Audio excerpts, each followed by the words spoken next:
Good morning, listeners. My guest for today's Startup People podcast is Amin Mirfakhraie. Okay. Don't worry. Sorry. This is a common problem. Sorry for not saying that again. Anyway, welcome here in our podcast. Thank you for having me. I appreciate it. Yeah, I'm so happy to have you here. Thank you. Just to introduce you a little bit, you are an international business development executive. Yes. Expert in global trade. Yes. Strategic planner, also owner of your company. Yes. And startup. And you are thriving in challenging markets. Yes. That's what you say on LinkedIn. Okay. Again, I'm so glad to have you here. Thank you for having me again. Yes. And I think we can start with our little habit to pitch yourself in 30 seconds. Okay. What do you think? Would you dare? Okay, let's do this. So, I am the Global Director of Business Development at Advanced Horizon Markets. We are a global trade company with focus on data and technology. What it means is that we would like to digitalize and modernize in order to simplify and streamline processes like registration, verification, sourcing, quality control, inspection, shipping, tracking. I'm trying to do it in 30 seconds. Compliance. So in general, the processes that are involved in a global trade in order to create a digital global trade platform. So This is the project. Wow. So you are mostly focused on this industry and in global trading. Yes. Yes. Okay. And also you, as I said before, you are international developer. Yes. So you have to deal with many different cultures. Yes. I mean, the cross-cultural communication, cross-cultural intelligence is a core in a global trade platform.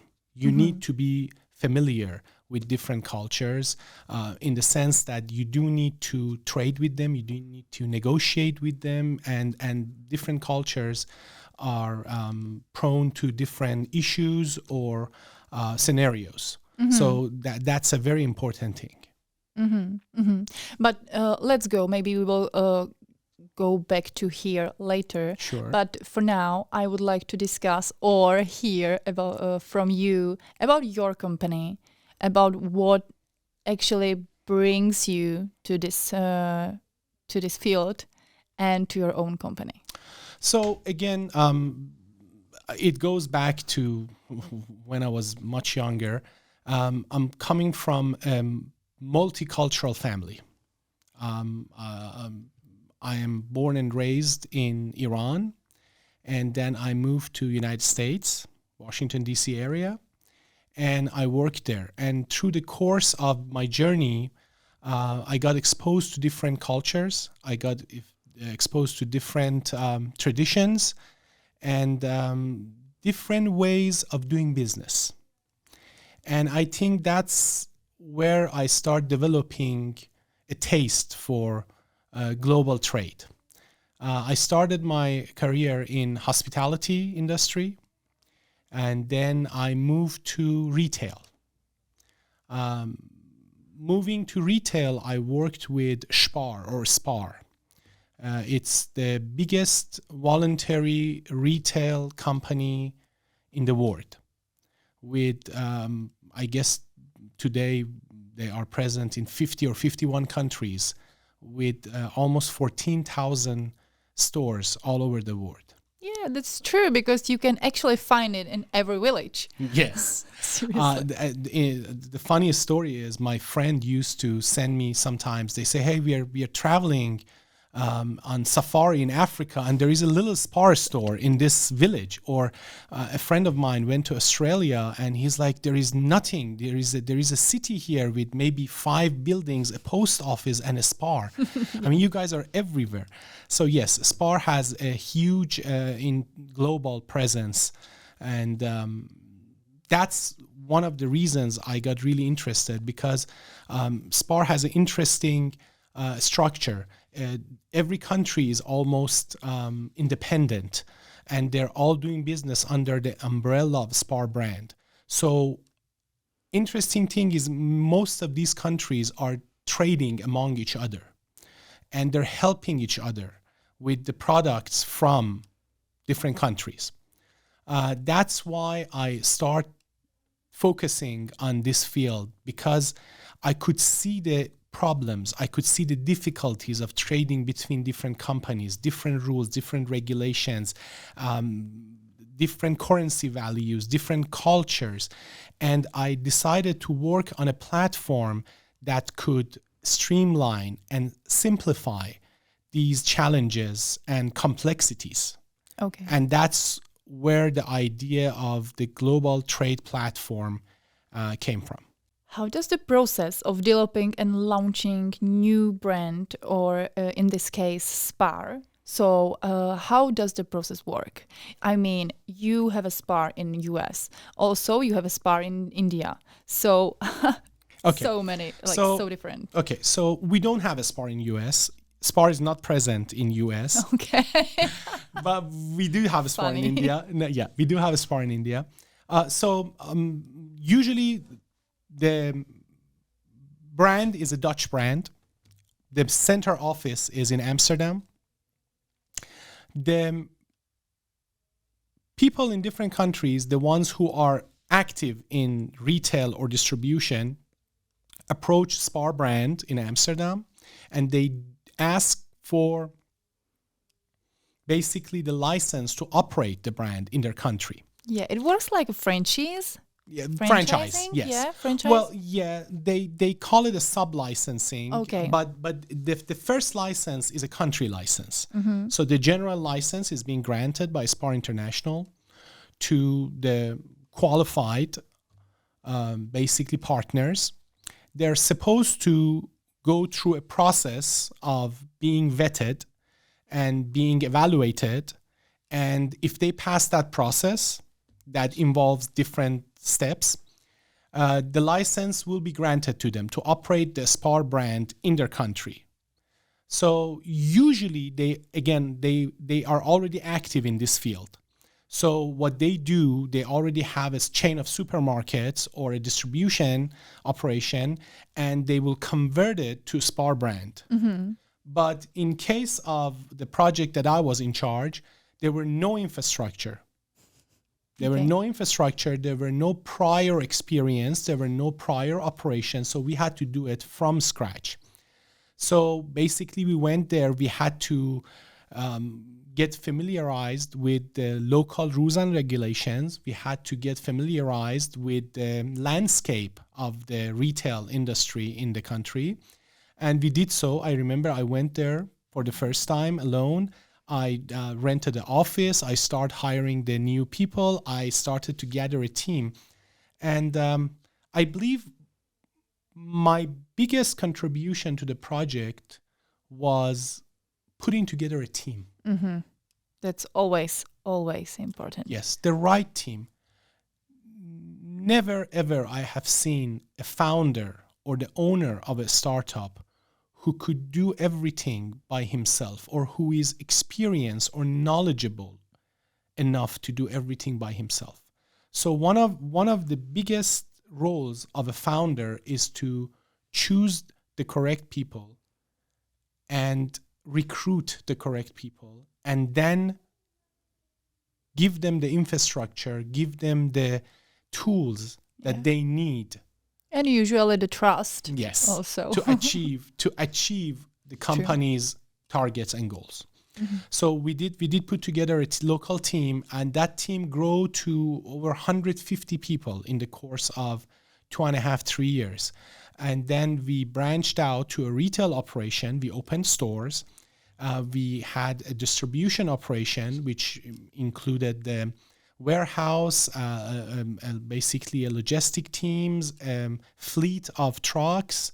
And then we also had a technology part of the company that was basically point of sales hardwares, point of sales softwares, which was part of our ERP system, but independently it was also designed for our sub-licensing operation. And we, at that point, we acquired an existing company which had the software license. I was the chairman of the board of that company.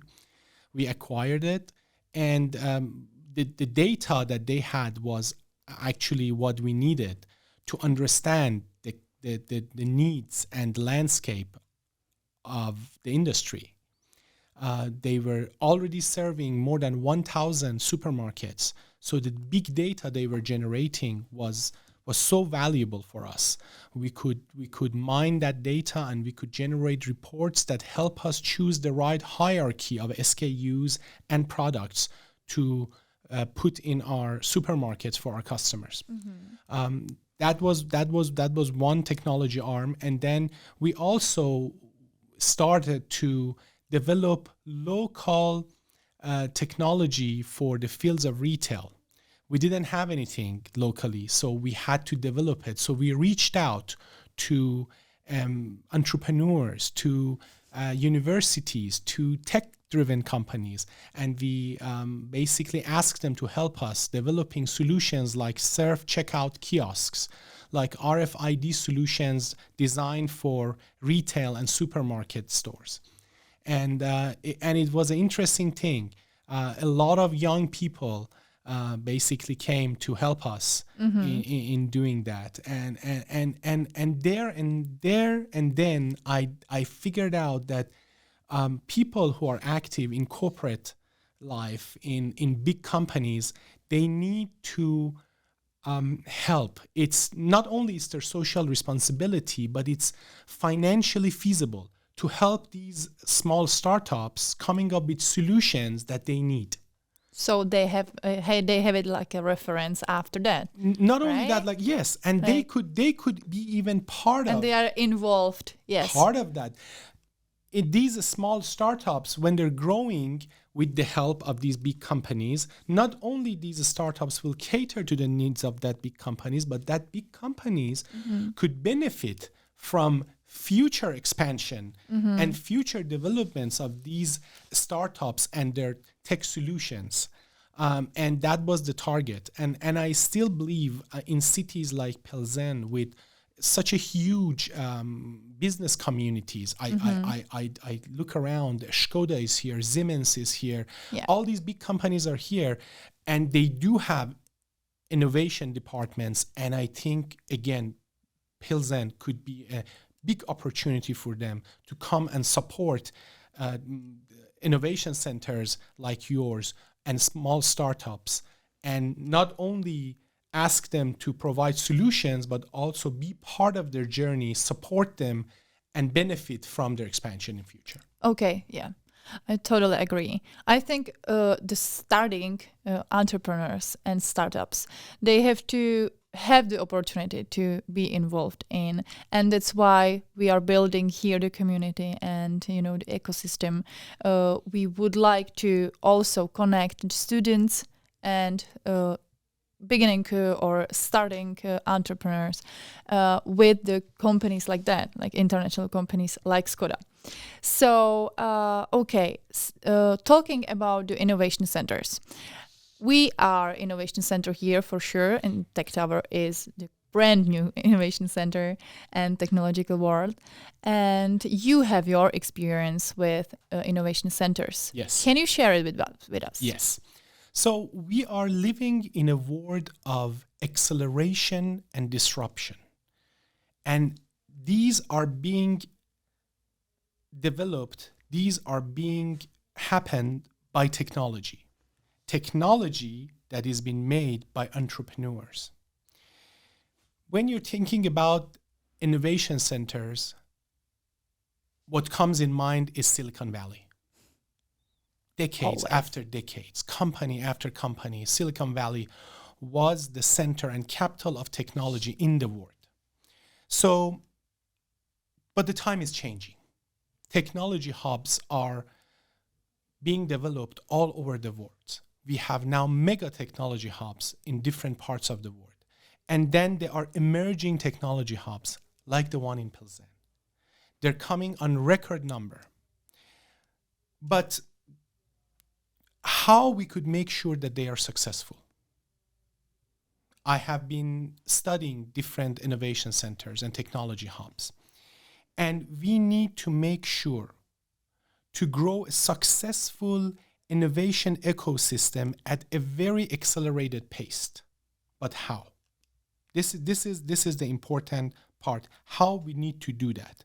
So that we need something that called innovation center model, which acts as a catalyst among other resources. So these models, these innovation centers are not the whole ecosystem, but they are a very important part of this ecosystem. One of the most important thing that these innovation centers are created to do is to help entrepreneurs in what we call a founder's journey. A founder's journey is from birth of an idea until a successful exit. Yeah. So this journey usually could be accelerated, could be supported by the innovation centers, by the technology hubs. There are a lot of opportunities here. The innovation centers, they need to put these entrepreneurs, we are talking about young entrepreneurs, we are talking about more experienced ones. Mm-hmm. It doesn't make a difference. These innovation centers will create an infrastructure in which these founders, these entrepreneurs will be exposed and will be in touch with academia, government, venture capitals, professional service providers, and more. Exactly. There is a formula here that I want to talk about. There are three teams in these innovation centers: innovation, technology, entrepreneurship. Innovation leads to creation of technology, a technology that is a centerpiece of the founder's journey of these entrepreneurs. There are 4 pillars to the innovation center: idea, incubate, accelerate, and post-accelerate. These are the 4 pillars of an innovation center. Idea is obvious when an idea or challenge comes to mind, and when you develop a strategy to pursue this, then you go to the next phase. This is where your innovation center comes to action. Incubate. Incubate is where you create a business plan, where you start developing your strategy to gain fund, investment, and customer. When you have that plan, then you move to the next phase, which is accelerate. In acceleration, you create proof of concept. You start having a customer base and you start generating revenue. We are not talking about millions and millions of dollars. Usually it starts with the minimum viable product or MVP. Mm-hmm. Then you go to post-accelerate. This is the success. This is what for many people defines success.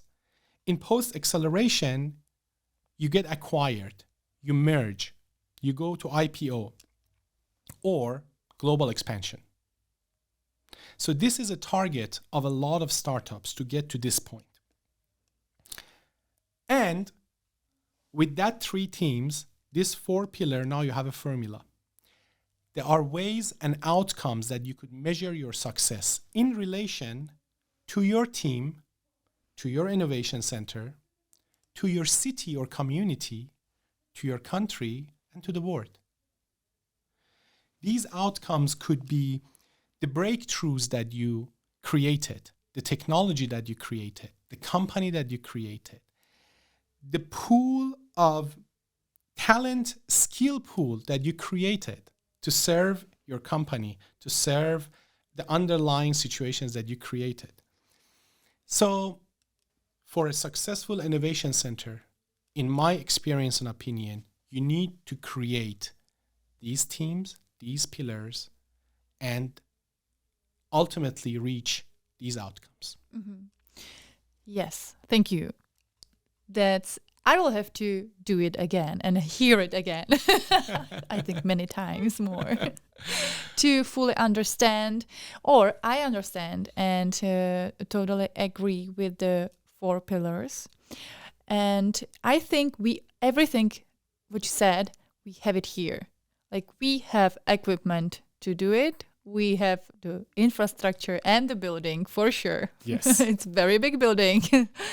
And so can you give me, I don't know, one major advice to get better or be better in here in TechTower? Yes, diversity. Diversity. You need diversity. There is no shortage or lack of infrastructure or hardware here. I had the pleasure of walking through your... You saw that, yeah. It's a state of the art. It's modern, it's new, it's gigantic. And very interesting details have been observed. Very little things to make sure that it's really convenient and attractive for entrepreneurs and startups and founders. What you need is exposure and diversity. Exposure to global trends, exposure to global cultures, business cultures, and involvement and exposure to other startups in different countries. So you say diversity is Yes. to invite here, like make them to be based, young startups or entrepreneurs, Yes. in Pilsen, Yeah. from different countries. Yes. Yes. Virtually or physically. Remember that we could do it yeah. virtually in this day and age, or physically. They could come for a short period of time, or they could be based in here. They could come here, use the infrastructure, interact with local teams, and you make sure, like, another thing that is very important, like I said, when I was serving as the executive at SPAR, I communicated my needs to the startup community and asked them to help. You have a lot of companies in Pilsen. You should communicate with them, ask them to give you also the leads. There shouldn't be always this shouldn't be always the thinking that an entrepreneur needs to figure out what is the best big idea, and they do it. You should also approach the existing big companies and say, what do you need? What are your needs? And you might find very good, capable people who are willing to now invest their mind and their time using your infrastructure to cater to their needs. So this is what we call ecosystem. They are also part of this ecosystem, and they could contribute big time. So we need to find out, for example, what Skoda needs. We need to find out what Pilsner needs, and approach these startups and have them come here. That's actually what we are doing, because we do hackathons or many different contests and challenges. So we give either students or startups, we give them challenges to connect it with the companies here in Pilsen, with the foreign companies. So they gave us, or students, or just the person, they gave a challenge, and they possibly will fulfill the challenge. and help them with either marketing or technology or coding, whatever. So they after that they can cooperate with the company. So that's basically what we do here. We need to expand it to international startups. Okay. You need to have them. My understanding is you're doing this with local startups, with local talents. That's true. Which is great. And again, your investment in younger entrepreneurs are perfect, are admirable. You are targeting the future entrepreneurs while they are in high school. And this is amazing. You also need to bring them more samples, more examples of startups from other cultures and countries. You have the hackathon, you have the infrastructure, invite other cultures, invite other startups, invite other countries to participate. And you will find other innovation centers.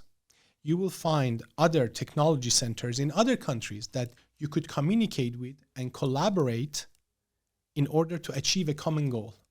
They will benefit from also being exposed to the culture here locally. Your teams might go there for a week. Their teams might come here as a guest for a week. And during these collaborations, new ideas will come to life. During these collaborations, new education, cultural education will come to life. And all along, like I said, diversity and global exposure. It's what you need. You do have the rest of the ingredients to create the tasty food. Yeah. What you need is these two things. Yeah. Thank you because I'm now thinking about it, what I will do after that. We will have a probably big meeting. Yeah, that's totally true. I agree. And diversity, I think it's a big issue here. Yes. Yeah. Okay. I have a question now because let's move to one of the technologies that are boom trending right now, which is AI, for sure. What do you think? Do you think it's going to be a threat, or is it a threat? Or is just, overreaction for all of that? Usually what we perceive as a threat is usually what we don't understand. This is one of the things. So I have been in tech community or tech ecosystem for a while now. Even I do not have a very clear understanding of what we are talking when we are talking about AI. I remember back in the day, we were talking about machine learning. I remember that we used to have cameras in our warehouses and storage rooms, and they could basically do the inventory for us based on the machine learning. So they would understand what a pallet of products contains, and they would learn to count it, and they would learn to do the inventory. So this was very interesting for us. I'm talking about 10 years ago, 12 years ago. And my understanding of machine learning was, wow, very good. So there is a image processing, and in this image processing, the system, the computer will eventually, with corrections and data given to it by the operator, will learn how to do eventually, by some level of accuracy, the inventory. So it was interesting. Never became a permanent or big thing. It was just a fancy project that was very interesting. Then again, machine learning evolved to other things, chatbots. Yes. It was interesting. I was talking to one of your startups the other day. And we have it here, Happy Robots. Yes. So and they were working on something like that. And again, also I'm going to branch to what I said earlier. I said, do you know if anybody else does this? And they said, yes, I'm sure there are other people. That same night, I went home and I was trying to create a logo for one of my projects. So I went online to this platform called Freelance or Freelancer, I believe. And I start registering and start asking me a series of questions. And I realized the chatbot basically. And it's doing the same thing that, because they were doing something for designers, web designers. And it started asking me, and it connected me, and there was an AI that would correct my prompts and my commands and would give me some ideas and give me some options. So my point is, when I'm saying exposure and collaboration with international teams, they need to be aware of what's out there. Maybe the project that they're working in or they're working on and they're so invested, it's already out there. This doesn't mean that they should stop working on what they're doing. It means that they could also study and learn from what they are doing. If there is a data available for that project, they could use that data. This is very important. So back to what I was saying, AI is a double-edged sword. It could be extremely beneficial. I am one of the daily users of AI technology in different shapes and forms. And we have been.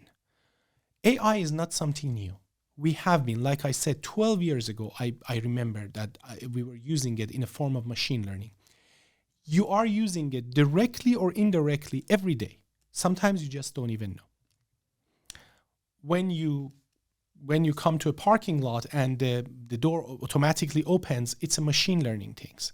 When you come to, I went to a shopping center the other day, and I came back. I tried to scan the ticket, but the screen said, "Oh, we recognize your car tag," and "Oh, okay, so you have been here less than 3 hours. It's free. You can go." It's machine learning. So what I'm saying is a double-edged sword. For a lot of people, including me, I don't know enough about it. So I have a feel of uncertainty. I have a feel of, is it going to replace me later? Because it could speak better than me. Maybe in 6 months, an AI version of me is talking to you. Yeah, I think everybody asks these questions. But I want to tell you, it's a double-edged sword. If it deploys right, it could be a great help. Also, I am sure the development of AI in a current pace will result in loss of certain jobs. But it also will create some other new jobs. Yeah. And this is the effect of technology. It has been the effect of technology for hundreds and hundreds of years. With development of new technology happens, the disruption will happen, and some jobs will be demolished for good, and some new jobs will be developed. But it's also important that, and I think this is the center of the current chaos in actually OpenAI company, with Sam Altman being let go and now he's coming back again and all these things. And today I read a new report by Reuters that says that right before Sam Altman gets fired, a letter from some researchers inside the OpenAI went to the board, which told the board that a new development is coming which will harm the humanity. Well, if you could trust these reports, some very smart people are concerned. Some very educated people are concerned. So I think at some level, we should follow up. We should keep an eye on it, and we should maintain certain level of concern. But in the meantime, I believe we can't do anything about it. Yeah. The technology will come eventually. Yes. You cannot stop it. So the best thing is to adapt, to educate. And the real effect of this technology will not come to average person for another 5 to 10 years. So average jobs will not be harmed for another. Certain jobs, like I said, in tech industry might get affected. But the effect of something like AI on projects that young people are developing right now in your innovation center could be huge. What they're working on in a month or 2 or 6 could be obsolete. There is no need for it because it's already there. So collaboration, diversity, exposure to global trends. They need to know what's going on. They need to know what are the new trends. They need to learn. And they need to learn from the people who are more up to date. They need to learn from people who are more educated. So this is what we need to do. Yes. I have one more or two more questions. Go Don't ahead. worry. So, yeah, we were talking about innovation centers, about how to improve it. We were talking about AI and how to surf the wave with it. And also, I would like to know maybe we can go a little lighter on, maybe. And tell me the funny story with the case of different cultures, because you work with so many different people. So each of them is different, I guess. I mean, I have probably two different story for you. One is basically what happened with our company in India, since you mentioned India earlier. Yes. So this beautiful supermarket, right size, right decoration and everything was being developed, and everything was perfect. So we opened and we waited. Usually the opening of such a supermarkets in India would be something of a local celebration. People will come, people will dance, and we would provide entertainment and celebration. Nobody came. We waited, nobody came. And it's a big shock for us. So we ask basically a local expert about what happened. And he said, you opened your supermarket at the end of a dead-end street. And according to local traditions, this is a bad luck. People will not buy from you because whatever they do and whatever they buy, it's a bad luck. It's a bad luck. That's actually funny. So I'm looking at this and I'm like, why nobody told us anything about this? I mean, this is a European brand. We didn't know about bad luck and bad omen and everything. So, we learned later that we need not only to do market research, market positioning, make sure we have the right SKUs and products and everything, but we should consult with people who are more familiar with cultures beyond the habits of customers, purchase habits of the customers, but other local things. And certainly you should do that. You should make sure that you are doing business in accordance with the local traditions and cultures, and you need to respect that, and you need to make sure that you observe them. Another funny story, which is in comparison, is it took me a while to get my Czech driving license. I had to do the driving license in Czech language, and then I had to go to Prague to this office. I remember 2-3 ladies were sitting behind the screen. I took a number from the machine and I waited 2-3 hours. Finally, I went there, and with a big smile. I'm always smiling. I know, their jobs are hard and they're dealing with a lot of clients. So I went there and I said hi, and she looked at me like why are you smiling? Why are you so happy? And I could see it in her eyes, and she's like, And I'm like, you're not allowed to be happy. Yeah, I'm like, you speak English? She looks at me like, no. And I'm like, but you speak English. You just told me no. She's like, I do not speak. And I'm telling you, she had the most clear American accent. She's like, I do not speak English. This is a Czech government building. You should speak Czech. Seriously. I'm like, I appreciate that. So I next time I brought somebody who could speak Czech, and then I'm going to make it short.